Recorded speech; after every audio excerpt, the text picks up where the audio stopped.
আজকে বলেছিলাম যে আমি আজ থেকে আমার লাইভ ভিডিও স্টার্ট করব, মানে ট্রেডিংয়ের ক্ষেত্রে।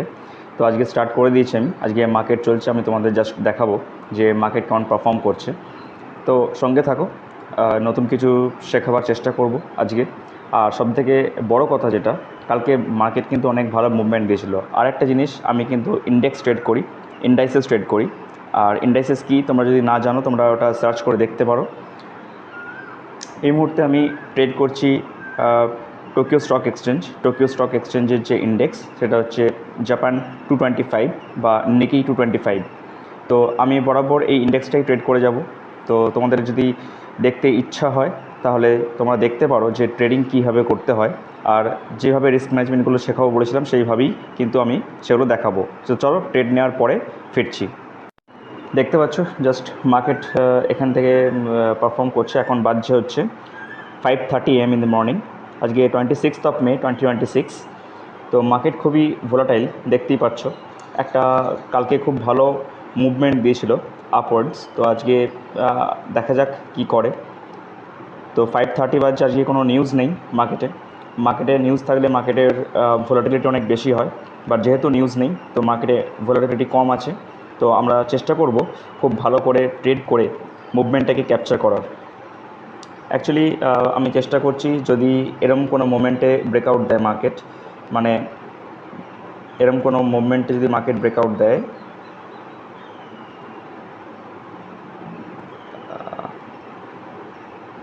রাইট, তো আমি সেটাকে ক্যাপচার করার চেষ্টা করব। আর যদি এর নিচে ব্রেকআউট দেয় মার্কেট, তাহলে কিন্তু আমি এর নিচে আসারও চেষ্টা করব।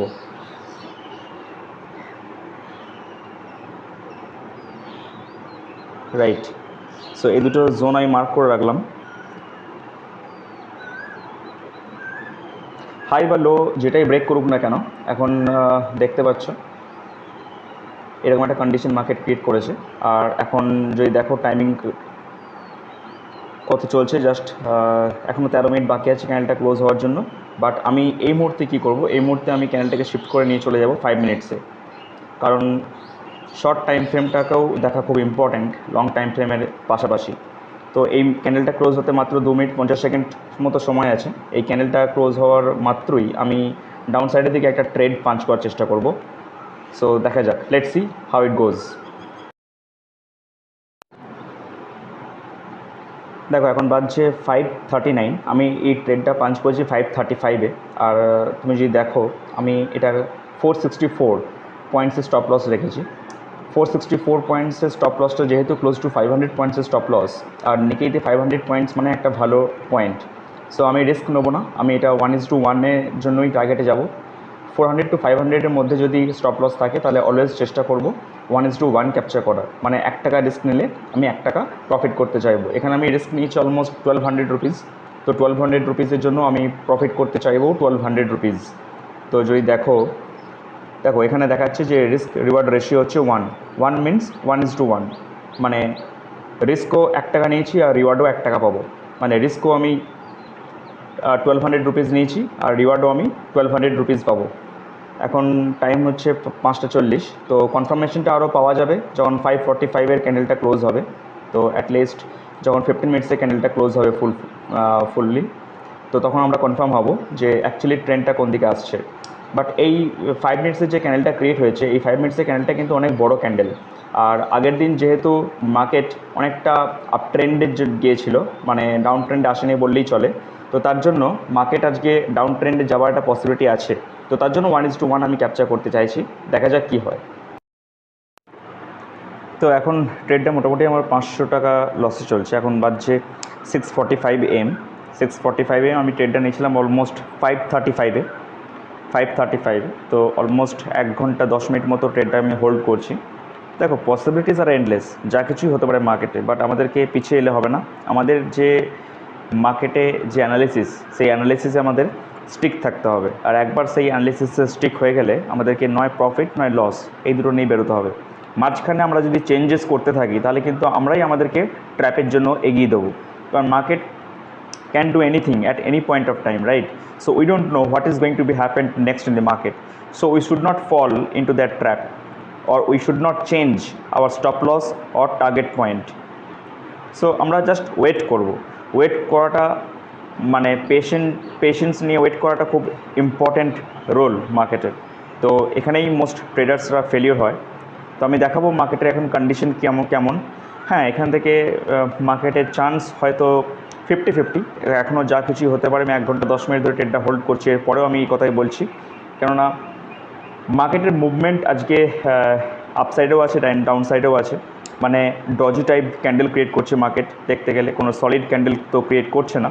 আর অলমোস্ট এখন হয়ে গেছে 646 পর জেনারেলি মার্কেট রিভার্স করে না, but again nobody knows what market can do in reality, right? So আমরা ওটাই চেষ্টা করছি দেখাবার। আমি তোমাদের দেখাবো যে এখন কী কন্ডিশনে মার্কেট আছে। দেখো বলে 645, মানে 647 হয়েছে, জাস্ট 2 মিনিট হয়েছে। ক্যান্ডেলটা এখন এখানে ট্রেড করছে, মানে এই লেভেলে ট্রেড করছে। এখন মোটামুটি ওই 195, মানে অলমোস্ট 500-600 টাকার মতো লস চলছে, 400-450 টাকার মতো লস চলছে। 12 মিনিট এই ক্যান্ডেলটা ক্লোজ হলে অ্যাকচুয়ালি বোঝা যাবে, যদি এর হাইটাকে মার্কেট ক্রস করে দেয়, দিয়ে যদি এখানে ক্লোজ দিয়ে দেয়, দেন আমরা কিন্তু মার্কেট থেকে এক্সিট হতে পারি, মানে ফুল পর্যন্ত না ওয়েট করে। বাট তার আগে কিন্তু মার্কেট থেকে বেরোনোটা বোকামি হবে আমাদের, কারণ মার্কেট যে কোনো মোমেন্টে রিভার্স করতে পারে। তো ক্যান্ডেল ক্লোজ না হওয়া পর্যন্ত আমরা কিন্তু কিছু চেঞ্জেস করব না। আমার স্টপ লসটা আছে এই পয়েন্টে, এই যে এটা দেখছো, মানে 464 পয়েন্টসে টোটাল আমার স্টপ লস আছে, আর 464 পয়েন্টসে টার্গেটও ছিল। অলমোস্ট 80% টার্গেট আমার হিট করে দিয়েছিল, বাট আমি ওয়েট করেছিলাম আরও 20%। মার্কেটে আপসাইড গেছে, আবার ডাউন ট্রেন্ড আসার কথা মার্কেটে একবার, বাট এইভাবে যে ফুল রিভার্স করতে পারে মার্কেট, এটা আমি আশা করিনি। বাট এখনও চান্সেস আছে, দেখা যাক কী হয়। যদি আমি সুবিধার জন্য একটা 9 EMA লাগিয়ে রেখেছি, যদি দেখো 9 EMAটা লাগিয়ে রেখেছি সুবিধার জন্য, বোঝার জন্য। যদিও মার্কেট স্ট্রাকচার চেঞ্জ হচ্ছে এখান থেকে, মানে এরপর যদি মার্কেট স্ট্রাকচার চেঞ্জ হয়ে যায় তাহলে কিন্তু নিচের দিকে আসার সম্ভাবনা খুবই কম থাকবে। তো তখন কিন্তু মার্কেট রিভার্স করে যাবে, আর মার্কেট রিভার্স করে গেলে আমাদের কিন্তু আজকে স্টপ লস বুক করতেই হবে, মানে কোনো অপশন ছাড়া।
দেখো আজকে কিন্তু আমরা একটা জিনিস দেখব যে কীভাবে মার্কেট রিভার্স করলো।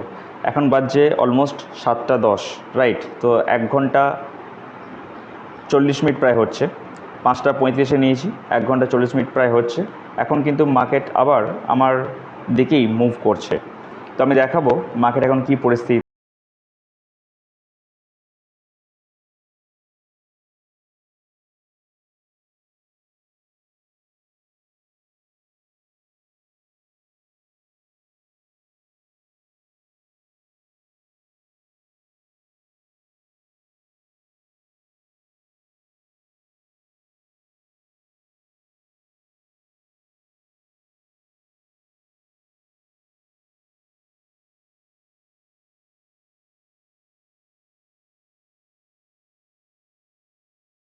মার্কেট আজকে অনেকটা টাইম স্পেন্ড করে দিয়েছে, তো আমি ওটাই চেষ্টা করছি দেখার যে মার্কেটে আর কি মুভমেন্ট বাকি আছে, মার্কেট আদৌ আমাদের ফরে যাবে কি না, নাকি আমাদের আগেনস্টে যাবে মার্কেট। আজকে মনে হয় মার্কেট আমাদের আগেনস্টেই যাবে, আর যে আমি ট্রেলিং স্টপ লসটা লাগিয়েছি 630 টাকায়, সেই ট্রেলিং স্টপ লসটা হয়তো মার্কেট হিট করে দেবে। বাট আমাদেরকে ওয়েট করতে হবে, আমাদের ওই ট্রেলিং স্টপ লস যতক্ষণ না হিট করছে ততক্ষণ পর্যন্ত ওয়েট করতে হবে। তার মধ্যে যদি মার্কেট আবার ব্রেক ইভেনে চলে আসে, তো যেহেতু 2-2.5 ঘন্টা হয়ে গেছে, মার্কেটে কোনো মুভমেন্ট নেই, মার্কেটে বেশ খানিকটা টাইম আমরা স্পেন্ড করে নিয়েছি। তো মার্কেটে অলমোস্ট আমি 5:35 থেকে 7:45, 2 ঘন্টা 10 মিনিট হচ্ছে মার্কেটে। সো 2 ঘন্টা 10 মিনিট একটা ভালো ট্রেড হয়েছে মার্কেটে। অন্যান্য দিন যদি যেদিন ভালো মুভমেন্ট দেয় মার্কেট আজকে ভালো মুভমেন্ট দিয়েছে, বাট কোনো ডাইরেকশন নিতে পারেনি, মানে না ওপরে যাচ্ছে না নিচে যাচ্ছে, মানে অনেক বড় বড় ওপর নিচে ক্যান্ডেল ক্রিয়েট করছে। হয়তো মার্কেটে কোনো নিউজ আছে এমন, তার জন্য মার্কেট এত ভোলাটাইল, তার জন্য মার্কেট হয়তো কোনো ট্রেন্ড ডিসাইড করতে পারছে না। আর মার্কেট একদম টপে আছে, এর আগের দিন মার্কেট লাগাতার টপ ক্রিয়েট করেছে, তো একটা বড় গ্রিন ক্যান্ডেল ক্রিয়েট করেছে, বুলিশ গ্রিন ক্যান্ডেল ক্রিয়েট করেছে। তো তার জন্য আজকে আমি যেটা দেখলাম যে 1 ঘন্টার টাইম ফ্রেম যখন আমি অ্যানালাইজ করলাম, যেটা আমি তোমাদের চার্টেও দেখালাম, 1 ঘন্টার টাইমে অ্যানালিসিস যখন করছি তখন কিন্তু মানে যে ডজি ক্যান্ডেলগুলো ক্রিয়েট করেছে সেগুলো কিন্তু বুলিশ ডজি ক্যান্ডেল ক্রিয়েট করেছে, বেয়ারিশ ডজি ক্যান্ডেল কিন্তু ক্রিয়েট করেনি মার্কেট। তো 1 ঘন্টার টাইম ফ্রেমে যদি 1 ঘন্টার টাইমে যদি দেখি, তো 1 ঘন্টার টাইমে যে বুলিশ ডজি ক্যান্ডেলের যে স্পাইকগুলো আছে নিচের দিকে, যে উইকগুলো ক্রিয়েট করেছে মার্কেট, সেই উইকগুলো যদি দেখি তো ওগুলো কিন্তু মার্কেট সাপোর্ট নিচ্ছে, মানে 1 ঘন্টার টাইম ফ্রেমে মার্কেট সাপোর্ট নিচ্ছে। তো আমি এক্সপেক্ট করতে পারি না আজকে আমরা টার্গেট হিট করব। হ্যাঁ, মার্কেটে যদি কোনো বড় নিউজ থাকতো তাহলে হয়তো আমরা এক্সপেক্ট করে ফেলতাম যে হয়তো মার্কেট একটা ডাইরেকশন নিয়ে নেবে। তো যেহেতু মার্কেটে কোনো বড় নিউজ নেই আজকে, তো আজকে মনে হয় না মার্কেট আমাদের টার্গেট হিট করবে। আর আজকে মার্কেটটা সাইডওয়েজ মার্কেট, তো সাইডওয়েজ মার্কেটে ট্রেডিং কীভাবে করতে হয়, নিজেকে কীভাবে সামলাতে হয়, সেই জিনিসটা আমরা আজকে শিখছি। তো দেখা যাক কী হয়, লাস্টে যে রেজাল্টটাই হবে, প্রফিট হলে প্রফিট, লস হলে লস, যেটাই হবে আমি সেটাই তোমাদের সাথে শেয়ার করব। এটা আমি এই মুহূর্তে এক্সিট করে দিলাম, আর এক্সিট না করলেও হতো না, কারণ অনেকটা টাইম মার্কেট স্পেন্ড করে দিয়েছে, হয়তো এরপর নিচে আসতে পারে মার্কেট, বাট সেই রকম কোনো অপরচুনিটি আমি দেখতে পাচ্ছি না। আর একদম লম্বা টাইম ফ্রেমের জন্য ট্রেডটাকে হোল্ড করার কোনো লজিক আমি দেখতে পাচ্ছি না। হয়তো এরপরে ট্রেডটা হোল্ড করলে বেলার দিকে হয়তো ট্রেডটা রিভার্স হয়ে আমার স্টপ লস হিট করে যাবে, যদিও স্টপ লস হিট করার জন্য আমি রেডি ছিলাম, বাট আমাদেরকে তো অবশ্যই দেখতে হবে যে রিস্কটাকে কীভাবে ছোটো ছোটো করা যায়। তো আজকে আমি অলমোস্ট ব্রেক ইভেনে বেরিয়ে গেছি, মানে নো লস নো প্রফিট যেটাকে বলে, না প্রফিট না লস, মানে 6 টাকা প্রফিটে বেরিয়েছি, মানে 5 টাকা কত পয়সা প্রফিটে বেরিয়েছি। তো ওটা ম্যাটার করে না, ম্যাটার এটা করে যে আজকের দিনটা একটা সাইডওয়েজ দিন ছিল মার্কেটে।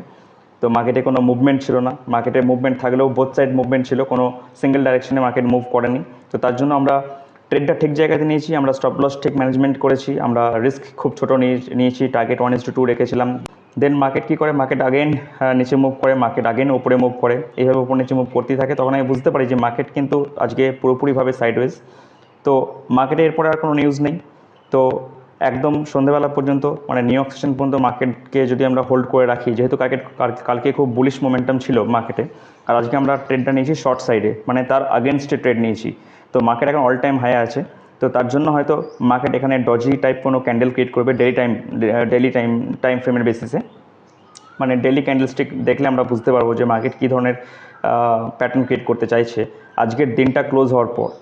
তো সেই বেসিসে আমরা কালকে আবার ট্রেড নেওয়ার চেষ্টা করব। সো দেখা হবে কালকে নতুন এক ভিডিওতে, আর থাকবে অনেক কিছু লার্নিং।